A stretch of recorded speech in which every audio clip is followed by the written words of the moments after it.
السلام عليكم، ازيكم؟ عاملين ايه؟ يا رب تكونوا بخير. اللهم صل وسلم وزد وبارك على محمد. الفراخ المشويه بقى انا عملتها في الفرن بدون دخنه بقى وكده، وبطريقه سهله جدا وتتبيله رهيبه.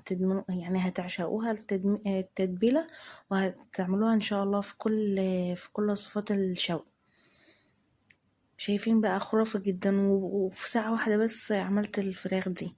عملت معاها سلطة طحينة وسلطة حمراء ومية اللي هي بتاعت مية السلطة. تعالى اقول لكم على مقادير الفراخ المشوية. انا جبت معلقة عسل كبيرة وزر حاجة بسيطة خالص من الثوم المهروس. جبت 4 معالق من الكاتشب، وعصير ليمونة كبيرة، والبهارات ملح وفلفل بابريكا وكركم وكاري، توم باودر، بصل باودر، وشطة.